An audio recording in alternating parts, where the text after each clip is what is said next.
Olha só, os caras fazem um trailer com um monte de cena de ação, gráficos avançados e tu pensa, pô, esse jogo vai ser bom demais. Não é que é? Hã? Não é que é? Não, não vai. Eu também não vou ser injusto ao ponto de dizer que ele não presta, mas 350 conto? Pô, eu prefiro comprar uma cafeteira nova. Então, se de repente o jogo te interessar pelo filminho que ele apresenta, ou só porque você tá afim de meter magia pra tudo que é lado sem pensar muito, e acredite, nesse jogo você não precisa pensar em absolutamente nada, então pega um mês de EA Play, joga tudo que prestar dentro do catálogo dos caras, e pode ter certeza, vai ser bem pouca coisa, viu? Immortals of Aveum é um jogo de tiro em primeira pessoa do mesmo diretor criativo do primeiro Dead Space, desenvolvido pela Ascendant Studios e distribuído pela EA sob o selo EA Originals. A narrativa se passa em um mundo chamado Avium, que é um mundo de alta magia, e aqui, para quem joga D&D, sabe muito bem do que eu tô falando. Esse mundo ele é dividido por uma imensa fenda, que na verdade não passa de um buraco, mas eles chamam de fenda para ficar mais bonitinho e tal. Essa fenda ela ameaça devorar o planeta, já que quanto mais magia é utilizada, mais ela se expande.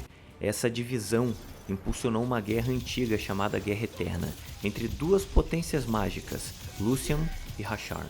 O protagonista do jogo, Jack, é um cara comum, que vive nas favelas e descobre o seu poder mágico bem tarde na vida.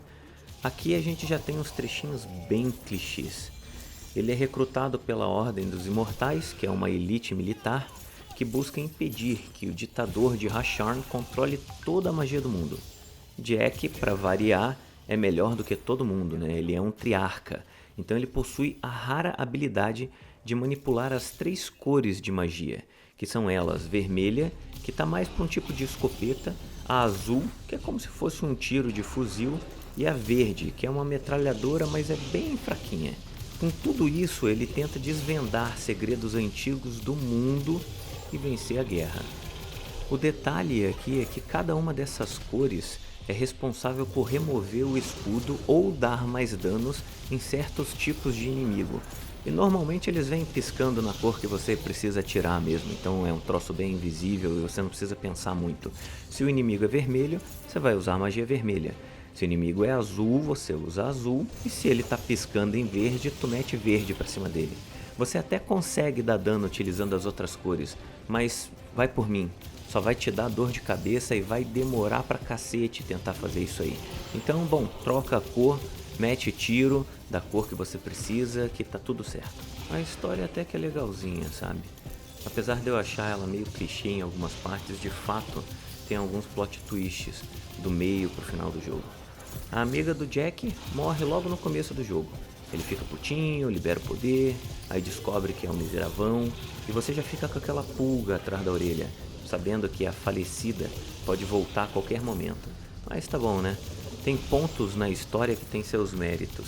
E por vezes eu só queria ver a história mesmo, não queria fazer mais nada. Entrando na parte da jogabilidade, Jack pode correr, pular, dar um dash bem limitado, usar um escudo mágico, atirar, usar alguns poderes especiais e um ultimate que vai carregando com o tempo.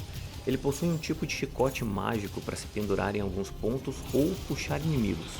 Um outro dispositivo que diminui o tempo dos inimigos, então te dá mais tempo para atirar neles, e outro para quebrar a ação inimiga no meio. Então quando ele está carregando algum tipo de poder, você consegue quebrar esse poder bem no momento exato em que ele for lançar em você.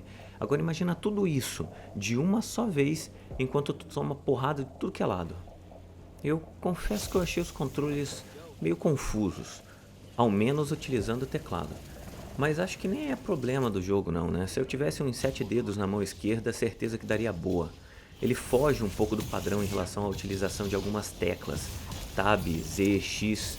Tudo bem que vários jogos atribuem comandos a essas teclas também, mas normalmente são jogos menos rápidos e menos ágeis.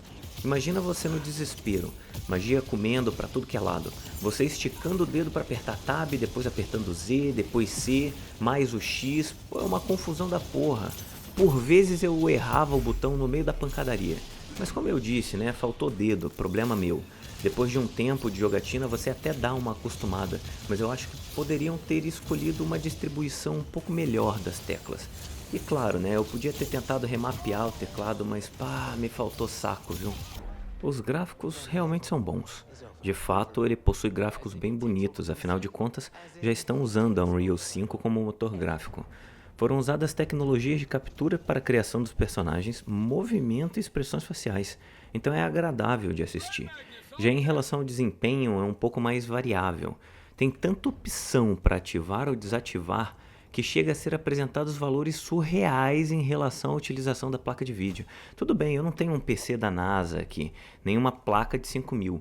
Eu uso uma RTX 4060 Titan e se eu ativasse tudo que eu pudesse dentro do jogo, a placa dá uma peidada. Mano, olha pra isso. 690/461. Ele deixa você passar as configurações além do que a sua placa teoricamente permite. Mas e aí, como é que vai ficar o jogo nisso aí? Você vai engolir as quedas de FPS constantes? Então, tipo, é chato, sabe? Eu acho que nem precisava ter esse visual do que você tá passando de fato. Bastava só a opção de você subir ela para médio, para high, ultra e por aí vai. Apesar dos gráficos serem bem bonitos, a quantidade de coisa piscando na tela em alguns momentos de batalha podem beirar o exagero. Eu sei que é um jogo de magia, mas é tanta coisa piscando e pulsando que pode te confundir em alguns momentos. Teve vezes que tinha tanta coisa piscando que quando eu me dei conta eu tava tirando uma pilastra, porra. Mas em momentos fora de batalha é possível observar melhor os detalhes das construções e do ambiente. A dublagem está ótima, mas também era de extrema importância que estivesse em um jogo com um visual gráfico tão intenso.